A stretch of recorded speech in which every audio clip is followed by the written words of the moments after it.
Hello, everyone. Welcome back to the Pro Football Historian Channel. I'm your host, Lee Gibbon. Today, we're talking about the Philadelphia Eagles. So, let's go into their 2021 season. So, they started against Atlanta. The expectation for this team was not very high, probably about where Atlanta's was, but they came in to Atlanta and just destroyed them. Really, I think the offensive line of Atlanta could not hold up against Philadelphia's defensive line, which Philadelphia's defensive line isn't that spectacular, but Hargraves and just dominated in this game. A few other players did pretty good as well, but it was a overall good showing all around for the team. Hurts did throw 3 touchdowns. They ran the ball okay. And, they got out the game with a victory, starting 1-0 on the season. They then had the San Francisco, honestly, very defensive game. They had their chances. They had a big play to Watkins in the game. I can give the exact yardage of it. 93 yards. No, sorry, that's Diva. A 91-yard pass. And they get that and they don't get any points out of it because they go for it and don't get it. So big play that really would have changed the game.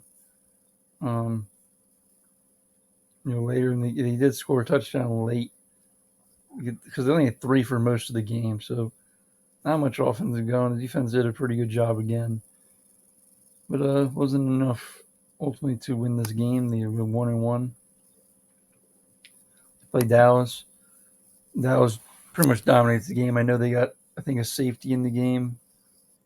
Oh, it was a fumble. It wasn't a safety. Either way, so the defense started off pretty good again, but ultimately Dallas was the better team and was the better team over the season. They dominated in these matchups against Philadelphia, which is probably the Eagles' number one threat going into the next year if they're trying to win the division. Obviously, there's Washington, and if you want to even say the Giants, I don't really put the Giants in that in that spot where they can maybe win the division. But, still a lot of things need to happen. But anyway, Prescott played pretty well. They couldn't slow down. They couldn't really slow down a lot of the top-tier quarterbacks in the league. You look at their completion percentage or even touchdown interception ratio is pretty high. So then they played Carolina. Carolina was 3-0. They lost to Dallas, so they're coming off that. And the Eagles get the victory. I think main thing in this game, obviously, they kind of blew the Panthers. And they had a block punt, which I think is with the safety. Oh, no, sorry, that's something different. But either way, they had a block punt, the Panthers, and then the 3 intercepted by Darnold were just not good. I think 2 were picked off by Slay, if I'm not mistaken. And 1 by Steven Nelson. Just not a good game for Darnold, and pretty much the reason they lost. The block punt, those 3 interceptions basically gave the game to the Eagles. Then they played the Buccaneers. They did come back, but I don't know if you want to call relevant points or not. It was 28-7. And, they got 2 touchdowns, but it took so long to do it. But they did run well against the Bucs, and this is kind of when they first found their identity. They're like, Miles Sanders, they just gave him the ball more. They did get 100 yards, but overall, they couldn't pass the ball, and they maybe run the ball more, they might win this game. Anyway, Brady played pretty well. I mean, he did have an ugly interception, and late in the game wasn't very. The offense couldn't get a lot going, but did ultimately enough.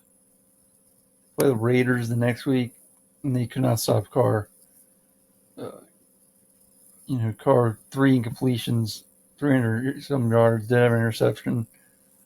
I remember it was near the end zone area. I can't remember if it was really on Carr or the receiver, but either way. Eagles try to run the ball a little bit.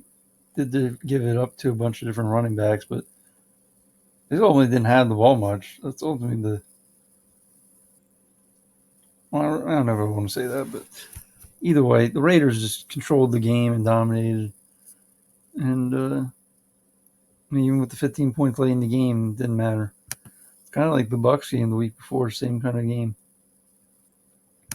By the Lions, and they absolutely dominate the Lions.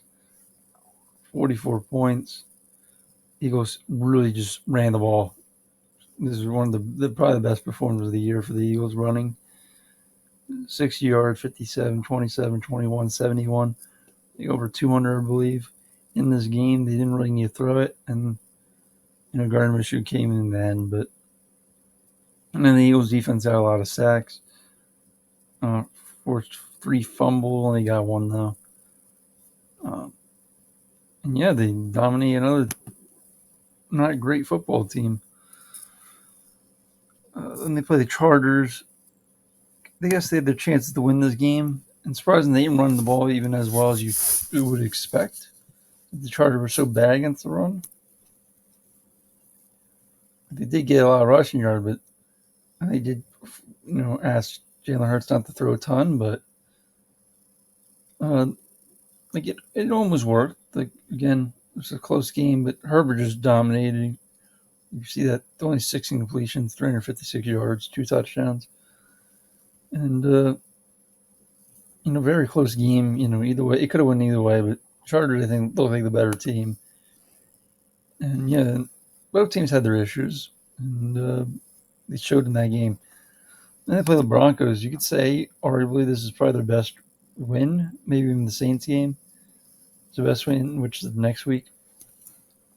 This is, ultimately a 7-10 football team. They didn't beat many teams with a winning record. I think the Saints is the only team that they beat with a winning record. And really, that last play in the third quarter with the fumble return really decided the game. It was 20-13 at that point. Bridgewater doesn't decide the tackle, whatever you want to call it. So he returns it. I think that was even on the 4th and 1 or whatever. Either way, and then the Eagles get another field goal, and Broncos don't do anything. And they did decent enough to defend the pass in this game. They just controlled the game. Had the ball a lot. Hurts did throw a bad interception, but kind of just ran with the philosophy the last few weeks, and they did it for the rest of the year, for the most part. So here, they play the Saints. We just talked about this in the last video, but we'll just say it's, the Eagles are getting back on track. They had a bad start, and they were 2-5, whatever it was. They are now 5-6 at this point after this victory. They scored 40 again, and a team that doesn't allow a lot of rushing yards, the Eagles did that again for back-to-back years against this team. They have something against the Saints. They know how to play them, and did this game. Simeon didn't do a lot. He did throw 2 interceptions, 3 touchdowns, but a lot of it was late in the game when it didn't really matter. It was 33-7 at one point. So play the Giants, and they lose the Giants. This is probably the worst loss of the year. Really, the Hurts play was dreadful, really bad.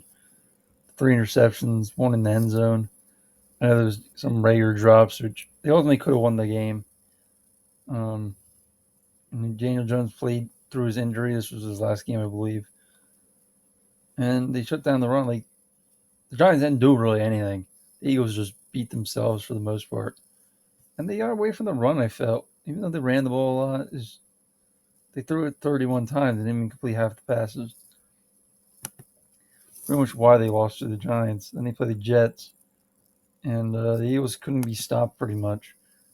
The Jets couldn't be stopped early on. 3 first-three drives or touchdowns, but they didn't get any extra point or 2 inversions, making it 21-18 at one point in the game. Then a bunch of field goals at the end by the Eagles, put it away. Minshew was playing because Hurts got hurt. Minshew played really well. His incompletions were mostly just throwaways. I can't really remember incompletion where the defender actually broke it up or something like that. Yeah, and they ran the ball really well. Did what they needed to. Zach Wilson played fairly well. He did throw an interception that sailed on the receiver or tight end, whoever he was throwing to.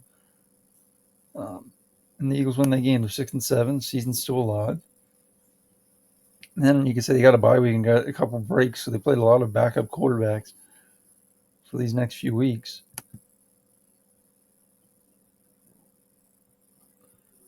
So we're getting into the playoff teams. This is the first playoff team video. So they win this game by 10. Had a horrible start. I think Hurts threw an interception off Goddard's foot. It's not really his fault. No, then Hurts, I think, fumbles on a sack or something. Either way, he played well otherwise, and then they ran the ball pretty well. Again, this was a COVID game. I think Washington, this is Garrett Gilmore, usually the fourth stringer. There's a lot of COVID issues. They did have Gibson, but they just couldn't do anything for the most part.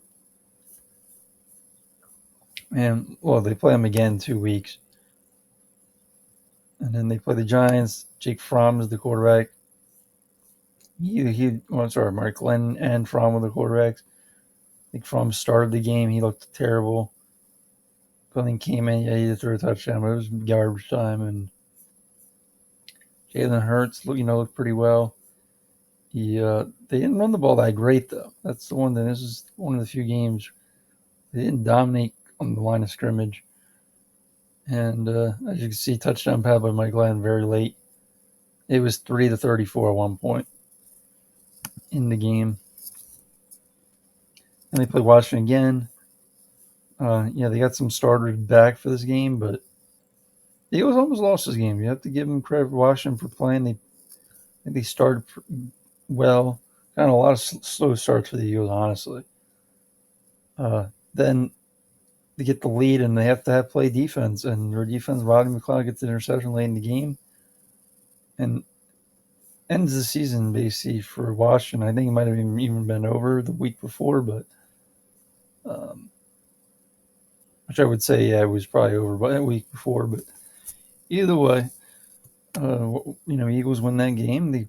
One more game, they just play backups, so I'm not going to really analyze this game too much since it was backups mostly for the Eagles. I thought Minshew played all right. For some reason, they put Smith in just to break the franchise record, which I feel like is a little odd. But either way, that's what they did. Dak Prescott, broke a Cowboys season record for touchdown passes with these 5 in this game. Again, not a lot much to take from this game. So they have a playoff game. Play the Buccaneers, and did not go well. It's not the playoff game. Let's go to it. So again, the score doesn't look like a complete blowout, but it was. Eagles didn't score any points until the fourth quarter. 12 minutes, long run by Boston Scott. Game a lot of touchdown pass from Hurts. And there was opportunities. Just Hurts was missing a lot of it. And the Bucs could not be stopped until maybe the fourth drive of the game. Where eventually they got the Brady, and they got the Brady 4 times, which is, I think that part's kind of impressive. It's kind of like the first game where they got a feel of the Bucs and they started to slow them down a little bit, but they couldn't. And the Eagles offense didn't do anything and just kept putting them on the field for the defense.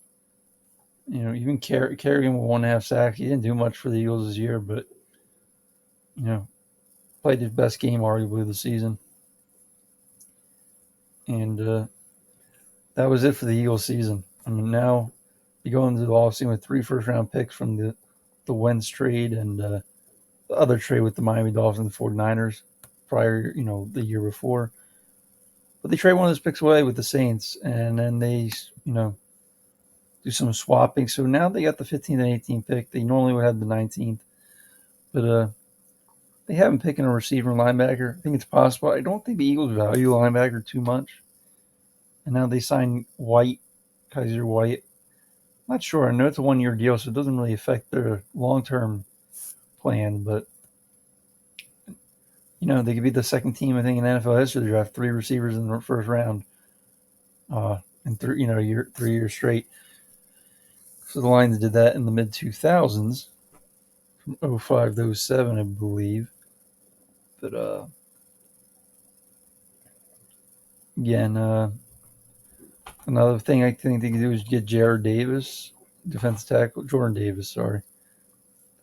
Jordan Davis. They could also, I don't know if they're going to get a lineman for the future, but that's possible. I don't see them getting a quarterback. They also get corner. Edge rusher is another thing. But again, if the edge rushers are gone, most mocks are going to have most of the. Well, Jermaine Johnson would fall to them, or maybe they're going to trade up a couple picks to get him. Or Jordan Davis, same thing. But that's what I feel the Eagles might do. Um, their roster is not as good as what the record showed last year, but they're improving. They didn't lose really much, and they got Kaiser White, they got Hassan Reddick, they got Zach Pascal. Two of the three are not very impactful, but at least the Zach Pascal is definitely not that impactful. But he's a reliable possession receiver. Anyway, that's how I view the Eagles. I really appreciate you guys watching. Enjoy your Easter if you celebrate it. And we'll come back next week with another video. Have a great day, guys.